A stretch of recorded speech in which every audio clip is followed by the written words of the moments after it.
గ్రాండ్గా జరుగుతున్నటువంటి మన జనసేన పార్టీ ఈ సభకి విచ్చేసినటువంటి కార్యకర్తలకి, జన సైనికులకి, వీర మహిళలకి అందరికీ, అలాగే ఇక్కడ ఉన్న లీడర్స్ అందరికీ, నాయకులందరికీ, మహిళా నాయకురాళ్ళందరికీ కూడా 12వ జనసేన ఆవిర్భావ దినోత్సవ శుభాకాంక్షలు తెలియజేస్తున్నాం. అంటే కొంచెం 2 మినిట్స్ ఎక్స్ట్రా ఉంటుంది తాతారావు గారు, కొంచెం నన్ను అలౌ చేయండి. 2 నిమిషాలంటే కొంచెం కష్టం. సో కొన్ని సందర్భాల్లో మాట్లాడటం, మాటలు కరువు అవుతాయి, ఏం మాట్లాడాలో అర్థం కాదు. ఎందుకంటే ఒక సంవత్సరం, దాదాపు 9 నెలలు 10 నెలల క్రితం మనం అధికారంలో లేవు. అప్పుడు మనకి ఎలాంటి విషయాన్నైనా, ఏ విషయాన్నైనా తీవ్రంగా మాట్లాడగలిగేటువంటి శక్తి ఉంది. కానీ ఇప్పుడు అధికారం వచ్చిన తర్వాత మనం ఒళ్ళు దగ్గర పెట్టుకొని చాలా కేర్ఫుల్గా ఉండాలి. అలా ఒళ్ళు దగ్గర పెట్టుకోకుండా నోటికొచ్చినట్లు మాట్లాడితే ఏం జరుగుతుందో మనందరం కళ్ళారా చూస్తున్నాం. ఇవాళ అహంకారం తలకెక్కి నోటికొచ్చినట్లు మాట్లాడి చిన్న పెద్ద తేడా లేకుండా బిహేవ్ చేసినటువంటి, మాట్లాడినటువంటి కొంతమంది ప్రతిపక్ష అని చెప్పలేములేండి, ప్రతిపక్షం లేదు కదా, నాయకులకి ఏం జరిగిందో తెలుసుకున్నాం. కాబట్టి ప్రతి మాట ఆచితూచి మాట్లాడాలి. సో అందుకని కొంచెం అది కూడా కాకుండా మేమందరం కూడా మాకు కొన్ని లిమిటేషన్స్ ఉన్నాయి. మన ప్రెసిడెంట్ గారు ఏమాత్రం ఒక మాట తేడాగా మాట్లాడినా ఒక ఏ విధంగానూ స్పేర్ చేయనటువంటి వ్యక్తి, ఒక డిసిప్లైన్డ్ లీడర్ ఆయన. సో ఆయన ఆధ్వర్యంలో చాలా జాగ్రత్తగా పనిచేస్తాం, జాగ్రత్తగా మాట్లాడతాం. Thank you very much. అసలు ఒక 12 సంవత్సరాల కాలం అంటే మన హిందూ సాంప్రదాయంలో 12 సంవత్సరాలకి ఒక ప్రత్యేకత ఉంది. మన కృష్ణ, గోదావరి లాంటి నదులకి పుష్కరాలు జరుగుతుంటాయి. చాలా పవిత్రమైన రోజులు అవి. అలాగా మిగతా అన్ని ఆవిర్భావ సభలు ఒక ఎత్తు అయితే, ఈ 12వ ఆవిర్భావ సభ ఒక నదికి వచ్చిన పుష్కరాలు ఎంత పవిత్రమైనయో అంత గొప్ప రోజు ఈరోజు. సో ఈ అవకాశం మనకి ఇచ్చినటువంటి పవన్ కళ్యాణ్ గారికి మనం అందరం సదా కృతజ్ఞులై ఉండాలి. ఇప్పుడు పవన్ కళ్యాణ్ గారు ఆయన సాధించినటువంటి సక్సెస్, ఆయన సాధించినటువంటి విజయం మనం ప్రత్యేకంగా చెప్పుకోకర్లా. 100కి 100% స్ట్రైక్ రేట్ తోటి ఆయన విజయాన్ని, అద్భుతమైన విజయాన్ని సాధించడంతో పాటు అటు రాష్ట్రంలోనూ దేశంలోనూ ప్రభుత్వాలు నిలబెట్టడానికి ఒక వెన్నెముగ్గా నిలిచారు. సో ఆయన గురించి ప్రత్యేకంగా ఏమీ మాట్లాడక్కర్లేదు, ఎందుకంటే చాలా మంది చాలాసార్లు మాట్లాడుతున్నారు. మనం తెల్లారులేస్తే టీవీల్లో అన్ని చోట్ల చూస్తున్నాం. ఆయన తీసుకున్నటువంటి Panchayati Raj, water works, forest department ఎంత ఎఫిషియెంట్గా పనిచేస్తున్నారో, అలాగే మన మినిస్టర్లు తీసుకున్నటువంటి ముఖ్యమైన శాఖలన్నీ కూడా ఎంత ఎఫిషియెంట్గా పనిచేస్తారో మనందరం చూస్తున్నాం. సో స్పెసిఫిక్గా కళ్యాణ్ బాబు గారు ఎంత గొప్పగా పనిచేస్తారని మనమేమి ప్రత్యేకంగా మాట్లాడుకోకర్లేదు.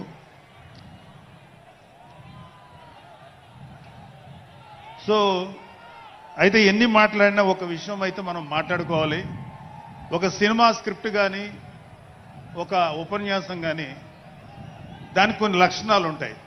అంటే ప్రతి స్పీచ్లోనూ ఒక హీరో, అంటే ఒక సినిమాకి చెప్పిన ఒక హీరో, ఒక విలను, ఒక హీరోయిన్, ఒక హాస్యగాడు, ఇలా ఉంటారు.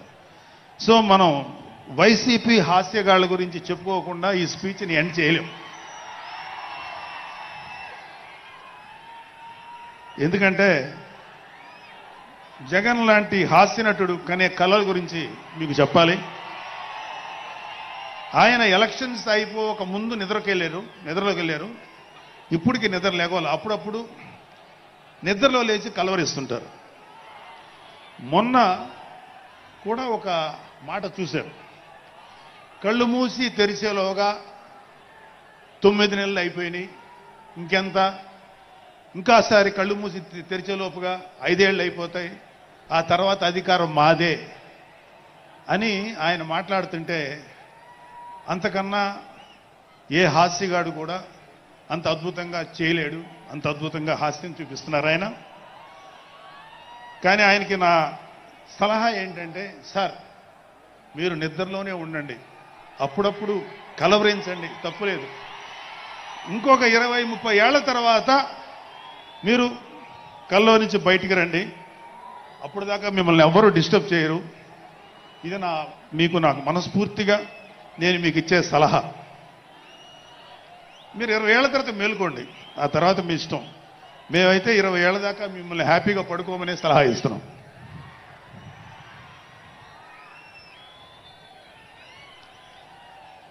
సో ఆంధ్రప్రదేశ్లో పవన్ కళ్యాణ్ గారి యొక్క చొరవతోటి ఏర్పాటైనటువంటి ఈ కూటమి ప్రభుత్వం ఎన్ని చోట్ల ఎంత పెద్ద సక్సెస్ అయిందో, ఎంత 164 సీట్లు సాధించే దిశగా ఆయన ఎంత కష్టపడ్డారో మనందరికీ తెలుసు.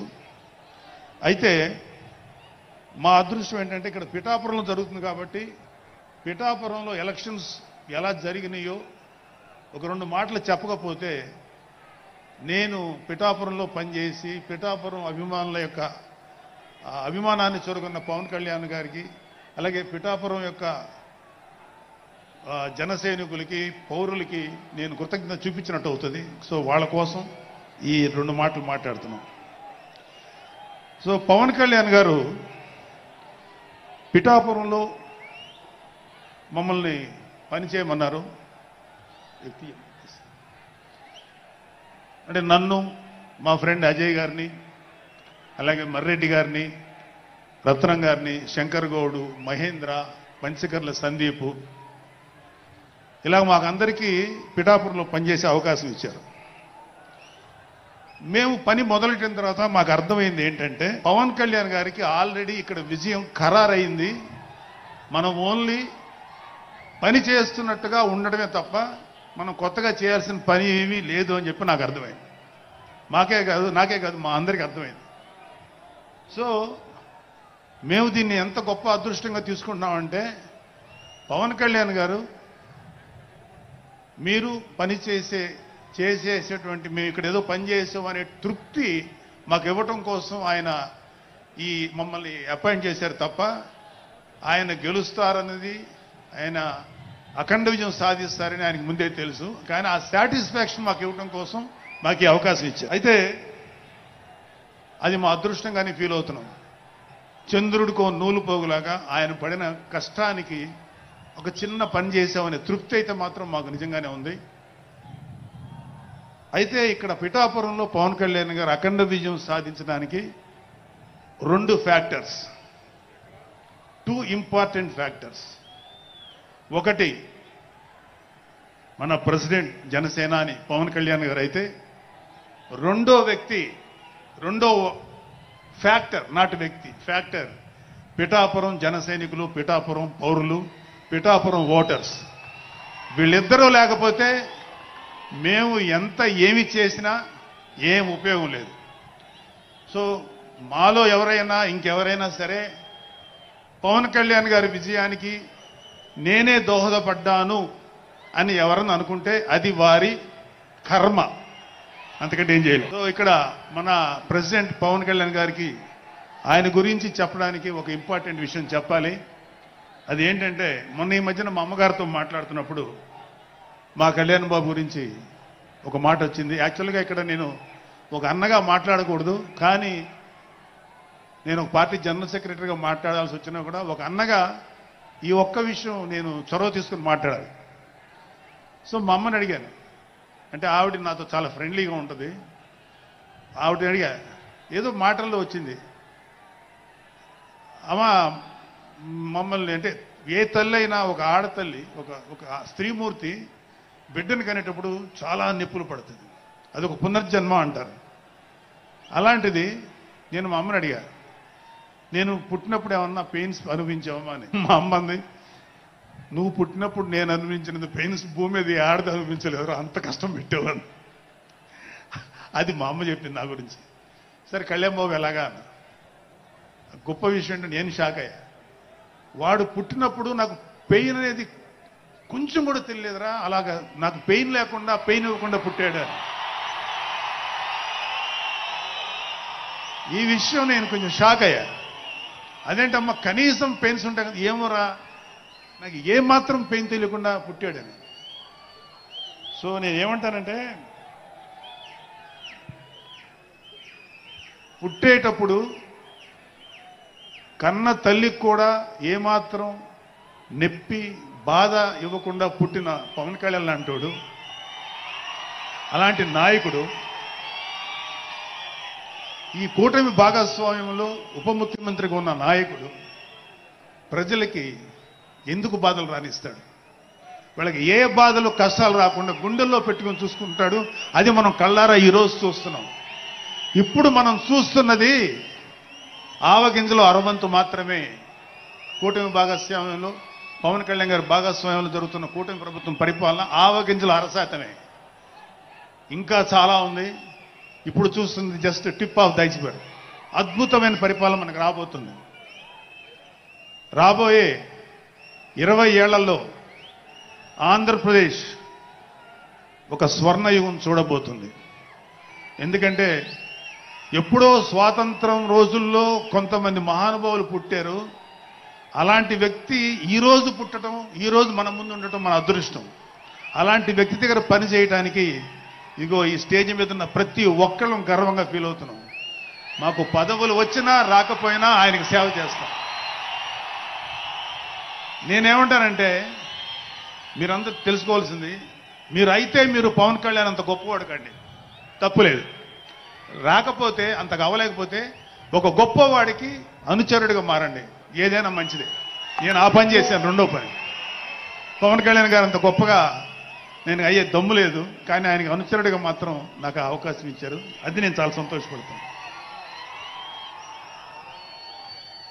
ఎందుకంటే ఇవాళ కళ్యాణ్ బాబు లాంటి వ్యక్తి, ఇక్కడ ఉన్నటువంటి మా నాయకులు ఎవరైనా సరే, మేము చూస్తున్నది కేవలం ఒక జనరేషన్ కాదు, రాబోయే 3-4 జనరేషన్స్. అంటే మీరు, మీ పిల్లలు, మీ గ్రాండ్ చిల్డ్రన్ ఎంత మంచి ప్రపంచాన్ని చూడాలి, ఎంత మంచి జీవితాన్ని చూడాలి, ఎంత చక్కటి అవకాశాలు రావాలి అనేటువంటి ఆలోచనతోటే ముందుకెళ్తున్నాం. ఖచ్చితంగా రాబోయే 20 ఏళ్లలో ఇది జరిగి తీరుతుంది.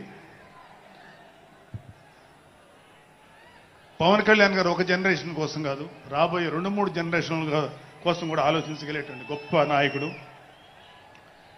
ఇంకొక చిన్న విషయం ఏంటంటే, నాకు ఎమ్మెల్సీగా అవకాశం ఇచ్చినటువంటి మన ప్రెసిడెంట్ పవన్ కళ్యాణ్ గారికి నా హృదయపూర్వక కృతజ్ఞతలు. అలాగే నేను ఎమ్మెల్సీ కావటానికి నన్ను ప్రోత్సహించినటువంటి వ్యక్తులు, లేదా నేను ఎమ్మెల్సీగా ఉండాలని కోరుకున్న మీలాంటి ఎంతో అభిమానించే కార్యకర్తలు, అలాగే మా నాయకులు, ఆ రోజు నాకు సపోర్టుగా వచ్చినటువంటి మా నాయకులందరూ, మనోహర్ గారు, రామకృష్ణ గారు, విష్ణుకుమార్ రాజు గారు, లోకేష్ గారు, వీళ్ళందరికీ కూడా నా హృదయపూర్వక కృతజ్ఞతలు. అంటే దేవుడు అనేవాడు మనం అడిగితే వరాలు ఇస్తాడు, ఖచ్చితంగా వరాలు ఇస్తాడు. కానీ అడగకుండానే వరాలు ఇచ్చేవాడు పవన్ కళ్యాణ్. అతను ఏమని పిలవాలో మీరే డిసైడ్ చేసుకోండి. చివరగా ముఖ్యమైన విషయం ఏంటంటే, జనసేనకి ప్రాణవాయువు లాంటి వాళ్ళు కార్యకర్తలు, వీర మహిళలు, జన సైనికులు, అభిమానులు. నేను ఒక జన సైనికుడిని అని చెప్పుకోవటంలో ఉండే ప్రైడ్ నాకు ఇంకా ఏ విషయంలో రాదు. చాలా గర్వపడుతుంటాను. సో అలాంటి జన సైనికులకి మీ అందరికీ మేమందరం అండగా ఉంటాం. ఏదైనా చిన్న చిన్న ఇబ్బందులు తలెత్తినా అవన్నీ సరిచేస్తాం. ఇంకొక విషయం ఏంటంటే, జనసేన పార్టీ ఒక్కటే మీరు ఒక కార్యకర్త స్థాయి నుంచి అత్యంత ఉన్నతమైన స్థాయికి చేరుకోగలిగేటువంటి డెమోక్రటిక్ వాల్యూస్ ఉన్నటువంటి పార్టీ జనసేన. కాబట్టి జనసేనలో ఉండండి, జనసేనని ప్రోత్సహించండి. మీకే కాదు, మీ బిడ్డలకు కాదు, మీ మనవళ్ళకు కాదు, రాబోయే తరాలందరికీ జనసేన అండగా ఉంటుంది. మీ అందరికీ మేము ఫుల్ సపోర్ట్ చేస్తాం. మిమ్మల్ని అందరినీ గుండెల్లో పెట్టుకొని చూసుకుంటాం.